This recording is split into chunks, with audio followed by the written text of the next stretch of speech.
Hello, good afternoon friends. আমার চ্যানেলের নতুন আরও একটি ভিডিওতে আমার সকল মিষ্টি বন্ধুদের অনেক অনেক স্বাগত। মিষ্টি খাবার ক্রেভিংস হতেই বাড়িতে থাকা অল্প কিছু উপকরণ দিয়ে বানিয়ে ফেললাম সুজির রসগোল্লা। সুজির রসগোল্লা বানানোর জন্য এখানে নিয়েছি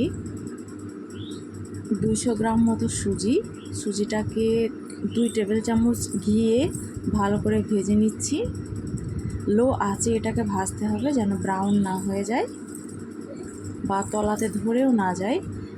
এইভাবে আস্তে আস্তে নেড়ে নেড়ে ভেজে এতে দিয়ে দেব কিছুটা পরিমাণ জল। আপনারা দুধ দিয়েও করতে পারেন, এটা লিকুইড দুধ থাকলে। আমার কাছে লিকুইড দুধ ছিল না, সেই জন্য আমি এটা জল দিয়েই একটা ডো বানিয়ে নেব সুন্দর করে। তারপর এতে দিয়ে দেব কিছুটা পরিমাণ চিনি, হালকা 2 টেবিল চামচ পরিমাণ।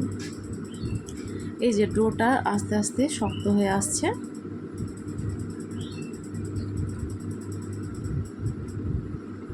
এইভাবে অনবরত নাড়তে থাকতে হবে। ডোটা রেডি হয়ে গেছে। এবার আমি এটাকে একটা প্লেটে তুলে নেব। তারপর কিছুক্ষণ ঠান্ডা করে, ওতে বেশি ঠান্ডা করা যাবে না, হাতে সহ্য করতে পারবো তাপমাত্রায় এমন ঠান্ডা করতে হবে। তারপর তাতে দিয়ে দিলাম 1/2 কাপ পরিমাণ গুঁড়ো দুধ। তারপর একসঙ্গে গুঁড়ো দুধ এবং সুজির মণ্ডটা ভালো করে মাখিয়ে একটা সফট ডো তৈরি করে নেব। তারপর এতে ছোট ছোট লেচি কেটে নিয়ে বল আকৃতি দিয়ে মিষ্টি তৈরি করে নেব। এই যে মিষ্টিগুলো সব রেডি হয়ে গেছে। এইবার আমি একটা শিরা তৈরি করে নেব। শিরার জন্য কড়াইয়ে দিয়ে দিয়েছি কিছুটা পরিমাণ জল। কিছুটা পরিমাণ বলতে এখানে আমি 2 কাপ জল দিয়েছি আর 1.5 কাপ মতো চিনি। তাতে 2টো এলাচ ফাটিয়ে দিয়ে দিয়েছি, একটা খুব সুন্দর ফ্লেভার আসবে এলাচের। শিরাটা ফুটতে শুরু করেছে। শিরাটা কোনো 1 তার বা 2 তার করতে হবে না, একটুখানি চিনিটা গলে একটুখানি ফুটিয়ে নিলেই হবে। তারপর এর মধ্যে একে একে বলগুলো দিয়ে দেব।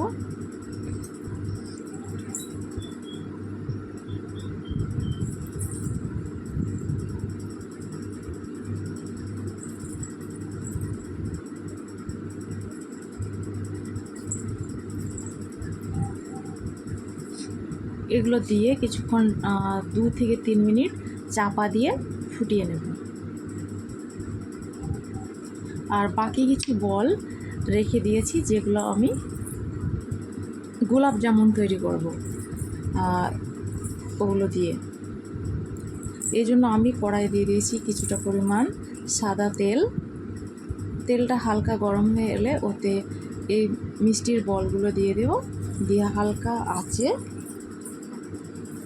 মিনিট 5-6 ভেজে নেব ব্রাউন কালার করে।